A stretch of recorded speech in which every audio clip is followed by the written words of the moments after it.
안녕하세요. 말씀 탐구 생활 26번째 시간입니다. 우리는 오늘부터 매일 성경의 말씀 묵상을 로마서 본문으로 시작하였습니다. 이제 6월 한 달 동안 로마서의 말씀을 묵상하게 됩니다. 오늘은 로마서의 전체적인 내용을 함께 살펴보도록 하겠습니다. 신약 성경은 총 27권이 있습니다. 그중 21권이 서신서, 편지로 기록되어 있습니다.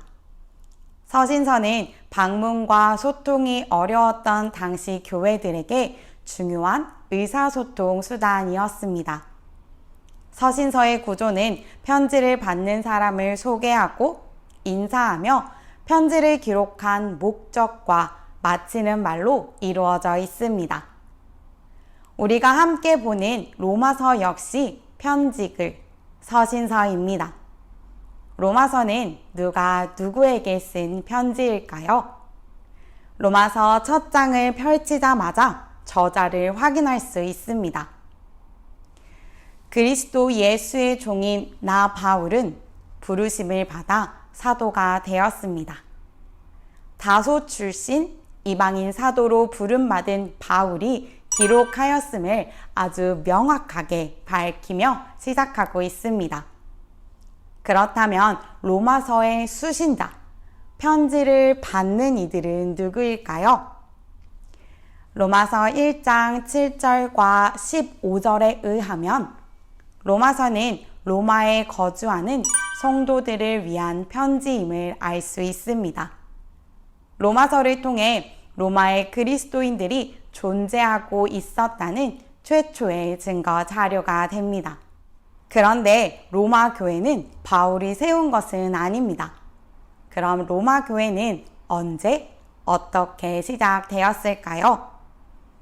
정확한 역사 자료가 있는 것은 아니지만 가장 일반적인 견해는 예수님께서 부활하시고 승천하신 후 첫 오순절을 지키기 위해 로마로부터 와서 예루살렘에 머물고 있던 유대인들이 베드로의 설교를 듣고 회심한 후에 다시 로마로 돌아가서 교회를 세웠을 것이라는 의견입니다. 즉, 로마 교회는 어떤 특정 사도나 전도자들에 의해 세워진 것이라기보다는 세계로 흩어져 있던 디아스포라 유대인들에 의해 세워졌을 것이라는 의견입니다. 바울은 이 편지를 더디오를 통해 필사하였으며 갱그레아 교회의 일꾼인 베베를 통해 로마 교회에 전달하였습니다. 로마서는 바울이 3차 전도 여행이 끝날 무렵 고린도에서 3개월을 머무는 동안 기록한 것으로 알려져 있으며 그 시기는 주후 57년경으로 알려져 있습니다. 바울이 로마서를 기록할 시기, 바울은 복음의 사도로서 자신의 생애에 있어 아주 중대한 결정을 내려야 하는 전환점에 서 있었습니다. 바울은 동방에서의 선교 사역을 마치고 이제 서방에서의 선교를 시작하려는 시기였습니다. 15장 19절에서 바울은 그래서 나는 예루살렘에서 일루리곤에 이르기까지 두루 다니면서 그리스도의 복음을 남김없이 전파하였습니다. 라고 말합니다. 그리고 23절과 24절 말씀에서 그러나 이제는 이 지역에서 내가 일해야 할 곳이 더 없습니다. 여러 해 전부터 여러분에게 가기를 바라고 있었으므로 내가 스페인으로 갈 때에 지나는 길에 여러분을 만나보고 잠시 동안만이라도 여러분과 먼저 기쁨을 나누려고 합니다. 그 다음에 여러분의 후원을 얻어 그곳으로 가게 되기를 바랍니다. 라고 덧붙이고 있습니다. 즉, 동북부 지중해 지역 선교를 완전히 마쳤기 때문에 이제는 더 이상 복음 사역을 할 곳이 없어서 로마를 거쳐서 스페인으로 가려는 그 시점에 있다는 것입니다. 바울은 이전에도 로마에 가려는 계획을 갖고 있었습니다. 그러나 고린도 교회의 문제 해결을 위해 에베소에서 2년, 3년 정도 머물게 되어서 로마에 방문하려는 그 계획이 조금 늦춰졌습니다. 고린도 교회의 문제가 해결되자 바울은 고린도 지역에 직접 방문하여서 마게도니아와 아가야 지방에서 모은 구제 헌금을 가지고 이방 교회의 대표들과 함께 예루살렘으로 갈 수 있게 되었습니다. 그리고 구제 헌금을 전달한 후에 그토록 간절히 기다리고 원했던 서방 세계에서 새로운 선교의 문을 열기 위해 서바나 스페인을 방문하려는 계획을 가지고 있었습니다. 이런 상황에서 바울에게는 두 가지 큰 염려가 있었습니다. 하나는 수많은 어려움을 겪으면서 이방 교회들로부터 모은 구제 헌금을 예루살렘으로 가지고 올라가야 하는데 과연 예루살렘 교회와 그리스도인들이 바울 자신과 구제 헌금을 기쁘게 받아줄 것인지, 이방 그리스도인의 대표자들을 그리스도 안에서 형제로 받아주실 것인지에 대한 염려였습니다. 또 다른 한 가지는 서바나, 스페인 선교를 위해 로마 그리스도인들의 재정적 후원이 필요했는데 아직 단 한 번도 만나지 못한 로마 교회가 새로운 후원 교회가 되어줄 것인지에 대한 염려였습니다.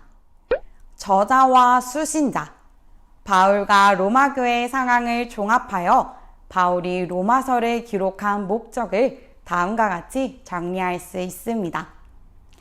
먼저 로마 교회 성도들의 신앙을 굳건히 하려는 목회적인 목적에서 기록하였습니다. 로마 교회는 여러 교회의 가정교회 형태로 모이며 다양한 인종적, 사회적 배경을 지닌 그리스도인들이었습니다. 바울은 비록 자신이 세운 교회는 아니었지만 자신의 사도적인 사명을 따라 로마 교회의 성도들에게 그들에게 필요한 복음을 전함으로써 하나님께 순종하는 거룩한 백성이 되게 하기 위해 로마서를 기록하였습니다. 두 번째 목적은 바울 자신의 로마 방문 계획을 알리기 위해서였습니다. 바울은 한 번도 본 적 없는 로마 성도들에게 자신의 방문 계획을 알리고 자신을 소개하기 위하여 기록하였습니다. 바울이 10년 동안 3차에 걸친 전도 여행을 하는 동안 바울의 선교 사역의 지원 교회는 안디옥 교회였습니다. 그런데 이제 선교 사역지를 로마와 서방으로 옮김에 있어 안디옥 교회는 지리적으로 먼 위치에 있었습니다. 그래서 스페인 선교를 하려면 로마 교회의 재정적인 지원을 받아야 하는 상황에서 로마 교회의 도움을 받고자 자신의 새로운 후원교회가 되어주기를 바라며 자신을 소개하기 위해 로마서를 기록하였습니다. 마지막으로 로마 교회에 있는 이방 그리스도인과 유대 그리스도인 사이에 갈등이 심화되어 하나가 되지 못하는 문제를 해결하기 위하여 기록하였습니다. 로마 교회는 소수의 유대인 출신 그리스도인과 다수의 이방인 출신 그리스도인이 교인인 교회였습니다. 로마 교회 내의 유대인과 이방인들은 율법과 복음, 이스라엘과 교회의 관계에 대해 조금 다른 방향과 입장을 취함으로 두 사이에 갈등이 있었던 것으로 보입니다. 바울은 불화에 빠진 공동체가 어떻게 선교의 전초기지의 역할을 할 수 있겠는가 염려하며 로마 교회의 일치를 도모하고 로마 교회를 선교적 공동체로 준비시키기 위해 로마서를 기록하였습니다. 바울은 로마 교회 교인들의 믿음이 굳건해지는 것을 돕기 위해 이 편지를 쓰고 있었기 때문에 기초부터 차근차근 조심스럽게 자신의 신학을 전했습니다. 바울의 메시지는 1장 16절과 17절에 잘 담겨져 있습니다. 내가 복음을 부끄러워하지 아니하노니 이 복음은 모든 믿는 자에게 구원을 주시는 하나님의 능력이 됨이라. 먼저는 유대인에게요 그리고 헬라인에게로다. 복음에는 하나님의 의가 나타나서 믿음으로 믿음에 이르게 하나니 기록된 바 오직 의인은 믿음으로 말미암아 살리라 함과 같으니라. 바울은 모든 인간이 죄인으로 하나님의 심판을 받기에 마땅한 존재임을 정합니다. 특정한 누군가가 죄인이 아니라 로마 교회 안에 있는 유대인이나 헬라인이나 모두 죄 안에 있는 죄인임을 말하고 있습니다. 3장 9절과 10절의 말씀입니다. 우리 유대 사람이 이방 사람보다 낫습니까? 전혀 그렇지 않습니다. 유대 사람이나 그리스 사람이나 다 같이 죄 아래에 있음을 우리가 이미 지적하였습니다. 의인은 없다. 한 사람도 없다. 말씀에서와 같이 인간의 죄성에 대해 의인은 없나니 하나도 없다 라고 명확하게 지적하고 있습니다.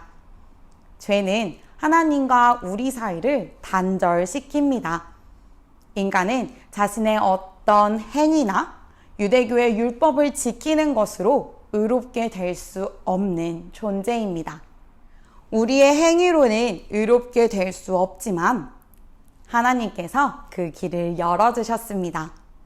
바로 하나님께로부터 구원을 얻을 수 있는 그 길을 열어주셨습니다. 그 길은 바로 오직 예수 그리스도를 믿는 믿음을 통해서 가능합니다. 로마서 3장 22절과 24절의 말씀입니다. 하나님의 의는 예수 그리스도를 믿는 믿음을 통하여 오는 것이되 모든 믿는 사람에게 미칩니다. 거기에는 아무 차별이 없습니다. 모든 사람이 죄를 범하였습니다. 그래서 사람은 하나님의 영광에 못 미치는 처지에 놓여 있습니다. 그러나 사람은 그리스도 예수 안에서 얻는 구원으로 말미암아 하나님의 은혜로 값없이 의롭다는 선고를 받습니다. 아멘.